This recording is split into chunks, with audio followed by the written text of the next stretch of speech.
ಚಿನ್ನ ಸ್ಮಗ್ಲಿಂಗ್ ಗ್ಯಾಂಗ್ನ ಖತರ್ನಾಕ್ idea reveal ಮಾಡಿದ್ದಾನೆ ತರುಣ್.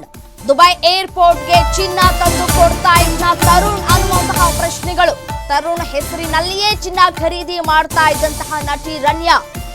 ತರುಣ್ ಮೂಲಕ ದುಬೈ ಏರ್ಪೋರ್ಟ್ಗೆ ಚಿನ್ನ ಸಾಗಾಟ ಮಾಡಲಾಗ್ತಾ ಇತ್ತು ಅನ್ನುವಂತಹ ವಿಚಾರ ಗೊತ್ತಾಗ್ತಾ ಇದೆ. ಚಿನ್ನ ಸ್ಮಗ್ಲಿಂಗ್ ಗ್ಯಾಂಗ್ನ ಖತರ್ನಾಕ್ ಐಡಿಯಾ ರಿವೀಲ್ ಆಗಿದೆ. ಇದಕ್ಕೆ ಕಿಂಗ್ ಪಿನ್ನೆ ಒಂದ್ ಕಡೆ ರನ್ಯಾ ಅನ್ನುವಂತಹ ವಿಚಾರಗಳು ಕೂಡ ಗೊತ್ತಾಗ್ತಾ ಇದೆ. ದುಬೈ ಏರ್ಪೋರ್ಟ್ಗೆ ಚಿನ್ನ ಸಾಗಾಟ ಯಾವ ರೀತಿಯಾಗಿ ಆಗ್ತಾ ಇತ್ತು ಅನ್ನೋದರ ಕುರಿತು ರಿವೀಲ್ ಮಾಡಿದ್ದಾನೆ ತರುಣ್. ಅಮೆರಿಕ ಪಾಸ್ಪೋರ್ಟ್ ತೋರಿಸಿ ಏರ್ಪೋರ್ಟ್ಗೆ ಎಂಟ್ರಿಯನ್ನ ಕೊಡಲಾಗ್ತಾ ಇತ್ತು. ತರುಣ್ ವಿಚಾರಣೆ ವೇಳೆ ಪಾಸ್ಪೋರ್ಟ್ ಕಳ್ಳಾಟ ಬಯಲಾಗಿದೆ. ಡಿಆರ್ಐ ಅಧಿಕಾರಿಗಳ ತನಿಖೆ ವೇಳೆ ತರುಣ್ ಅಸಲಿ ಸತ್ಯ ಬೆಳಕಿಗೆ ಬಂದಿದೆ. ತರುಣ್ ಹೆಸರಿನಲ್ಲಿ ಚಿನ್ನ ಖರೀದಿಸ್ತಾ ಇದ್ದಂತಹ ನಟಿ ರನ್ಯಾ ರಾವ್. ಆರೋಪಿ ತರುಣ್ ಬಳಿ ಇತ್ತು ಅಮೆರಿಕದ ಪಾಸ್ಪೋರ್ಟ್. ಅಮೆರಿಕ ಪಾಸ್ಪೋರ್ಟ್ ಹಿನ್ನೆಲೆ ಬೇರೆ ವೀಸಾ ಅಗತ್ಯತೆ ಇರಲಿಲ್ಲ. ಸೊ ಹೀಗಾಗಿ ತರುಣ್ ಹೆಸರಿನಲ್ಲೇ ಚಿನ್ನ ಖರೀದಿ ಮಾಡ್ತಾ ಇದ್ಲು ರನ್ಯಾ.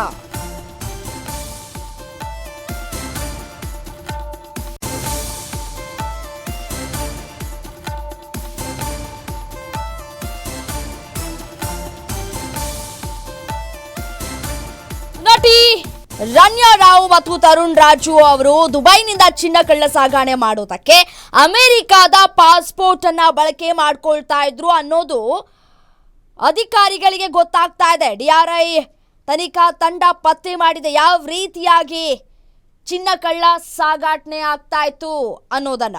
ತರುಣ್ ಬಳಿ ಅಮೆರಿಕದ ಪಾಸ್ಪೋರ್ಟ್ ಇದೆ. ಸೊ ಹಾಗಾಗಿ ಅದನ್ನ ಹೊಂದಿರುವವರು ಜಿನಿವಾಕ್ಕೆ ತೆರಳೋದಕ್ಕೆ ಪ್ರತ್ಯೇಕ ವೀಸಾ ಅಗತ್ಯತೆ ಇರಲಿಲ್ಲ ಅನ್ನೋದು ಗೊತ್ತಾಗ್ತಾ ಇದೆ. ಮತ್ತಷ್ಟು ಡೀಟೇಲ್ಸ್ ನೀಡ್ತಾರೆ ನನ್ನ ಕಲೀಗ ಬಸವರಾಜ್, ಕ್ರೈಮ್ ರಿಪೋರ್ಟರ್ ಫೋನ್ ಸಂಪರ್ಕದಲ್ಲಿದ್ದಾರೆ. ಎಸೇನು ಬಸವರಾಜ್, ತರುಣ್ನನ್ನ ಇದೀಗ ಡಿಆರ್ಐ ಅಧಿಕಾರಿಗಳು ವಶಕ್ಕೆ ಪಡೆದುಕೊಂಡು ಒಂದಷ್ಟು ವಿಚಾರಗಳನ್ನ ಬಾಯ್ಬಿಡಿಸುವಂತಹ ಕೆಲಸವನ್ನು ಮಾಡಿದ್ದಾರೆ. ಸೊ ಈಗ ತರುಣ್ ಮಾತನಾಡಿರುವಂತಹ ವಿಚಾರಗಳು ಕೂಡ ಒಂದೊಂದೇ ಬಯಲಾಗ್ತಾ ಇದೆ. ನಾನು ನಿಮ್ಮ ಹತ್ರ ಬರ್ತೀನಿ, ಮತ್ತಷ್ಟು ಅಪ್ಡೇಟ್ಸ್ ಬರ್ತಾ ಇದೆ, ನೋಡ್ತಾ ಹೋಗೋಣ. ದುಬೈ ವಿಮಾನ ನಿಲ್ದಾಣ ಮೂಲಕವೇ ಗೋಲ್ಡ್ ಸ್ಮಗ್ಲಿಂಗ್ ಆಗ್ತಾ ಇತ್ತು. ಜಿನಿವಾಗೆ ಚಿನ್ನ ತೆಗೆದುಕೊಂಡು ಹೋಗ್ತಿರುವ ಬಗ್ಗೆ ಮಾಹಿತಿ ಕೂಡ ಲಭ್ಯ ಆಗ್ತಾ ಇದೆ. ಆದ್ರೆ ಏರ್ಪೋರ್ಟ್ ನಲ್ಲಿ ಚಿನ್ನ ಪಡೆದು ಅಕ್ರಮವಾಗಿ ರವಾನೆಯನ್ನ ಮಾಡಲಾಗ್ತಾ ಇತ್ತಂತೆ. ಅಮೆರಿಕನ್ ಎಕ್ಸ್ಪ್ರೆಸ್ ಕಾರ್ಡ್ ಬಳಸಿ ಟಿಕೆಟ್ ಖರೀದಿಯನ್ನ ಮಾಡಲಾಗ್ತಾ ಇತ್ತು. ಗೋಲ್ಡ್ ಸ್ಮಗ್ಲಿಂಗ್ ಪ್ರಕರಣದಲ್ಲಿ ತರುಣ್ ಪ್ರಮುಖ ಪಾತ್ರಧಾರಿ. ಹೀಗಾಗಿ ತರುಣ್ ಟ್ರಾವೆಲ್ ಹಿಸ್ಟರಿ ಬಗ್ಗೆ ಡಿಆರ್ಐ ತನಿಖೆಯನ್ನ ನಡೆಸ್ತಾ ಇದೆ. ಡೀಟೇಲ್ಸ್ ಕೊಡ್ತಾರೆ ನನ್ನ ಕಲೀಗ ಬಸವರಾಜ್, ಫೋನು ಸಂಪರ್ಕದಲ್ಲಿದ್ದಾರೆ. ಎಸೇನು ಬಸವರಾಜ್, ಇವರು ಯಾವ ರೀತಿಯಾಗಿ ಈ ಒಂದು ಅಮೆರಿಕದ ವೀಸಾವನ್ನ ಬಳಕೆ ಮಾಡ್ಕೊಳ್ತಾ ಇದ್ರು, ಟ್ರಾವೆಲ್ ಹಿಸ್ಟರಿ ಏನ್ ಹೇಳ್ತಾ ಇದೆ, ಅದೇ ರೀತಿಯಾಗಿ ಡಿಆರ್ಐ ಅಧಿಕಾರಿಗಳು ತನಿಖೆ ನಡೆಸಿದಂತಹ ಸಂದರ್ಭದಲ್ಲಿ ಇನ್ನೂ ಯಾವೆಲ್ಲ ವಿಚಾರವನ್ನ ಬಾಯ್ಬಿಟ್ಟಿದ್ದಾರೆ ಅಂತ ನಿಮ್ಮ ಹತ್ರ ಏನ್ ಮಾಹಿತಿ ಇದೆ, ಡೀಟೇಲ್ಸ್ ನೀಡ್ತಾ ಹೋಗೋದಾದ್ರೆ.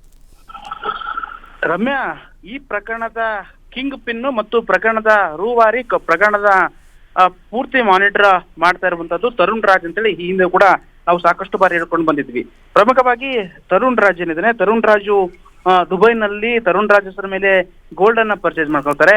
ಯಾಕಂದ್ರೆ ತರುಣ್ ರಾಜ್ ಬಳಿ ಅಮೆರಿಕದ ಪಾಸ್ಪೋರ್ಟ್ ಇರುವಂತದ್ದು. ಹಾಗಾಗಿ ಅಮೆರಿಕದ ಜಿನಿವಾಗೆ ಹೋಗ್ತೀವಿ ಅನ್ನೋ ಒಂದು ನಿಟ್ಟಿನಲ್ಲಿ ಅಲ್ಲಿ ದುಬೈನ ಏರ್ಪೋರ್ಟ್ ನ ಕಸ್ಟಮ್ಸ್ ಅಧಿಕಾರಿಗಳಿಗೆ ತಿಳಿಸಿ ಗೋಲ್ಡ್ ಅನ್ನ ಅಕ್ರಮವಾಗಿ ಭಾರತಕ್ಕೆ ತರ್ತಾ ಇದ್ರು ಅನ್ನುವಂತ ಮಾಹಿತಿ ಸಿಗ್ತಾ ಇರುವಂತದ್ದು. ಯಾಕಂದ್ರೆ ತರುಣ್ ಮುಖಾಂತರವಾಗಿ ತರುಣನ ಹೆಸರಿನ ಮೇಲೆ ಗೋಲ್ಡ್ ಅನ್ನ ಪರಿಚಯ ಮಾಡಿಕೊಂಡು ತದನಂತರವಾಗಿ ಅಲ್ಲಿಂದ ಏರ್ಪೋರ್ಟ್ ಒಳಗಡೆ, ದುಬೈನ ಏರ್ಪೋರ್ಟ್ ಒಳಗಡೆ ಎಂಟ್ರಿ ಆದಂತಹ ಸಂದರ್ಭದಲ್ಲಿ ಸ್ವತಃ ತರುಣ್ ರಾಜ್ನ ಪಾಸ್ಪೋರ್ಟ್ ಅನ್ನ ತೋರಿಸಿ ಒಳಗಡೆ ಎಂಟ್ರಿ ಆಗಿ ಅಮೆರಿಕದ ಜಿನಾಗೆ ಹೋಗ್ತೀವಿ ಅನ್ನುವಂತ ನಿಟ್ಟಿನಲ್ಲಿ ಕೂಡ ಕೇಳಿ ಬರುವಂತ ಕೆಲಸವನ್ನು ಮಾಡ್ತಾರೆ. ಅದಾದ ಬಳಿಕ ಏರ್ಪೋರ್ಟ್ ಒಳಗಡೆಯಿಂದ ನಟಿ ರನ್ಯಾ ರಾವ್ ಏನಿದ್ದಾರೆ, ರನ್ಯಾ ರಾವ್ ಗೋಲ್ಡ್ ಅನ್ನ ತೆಗೆದುಕೊಂಡು ಭಾರತಕ್ಕೆ ಬರುವಂತ ಕೆಲಸವನ್ನ ಮಾಡ್ತಾ ಇದ್ರು.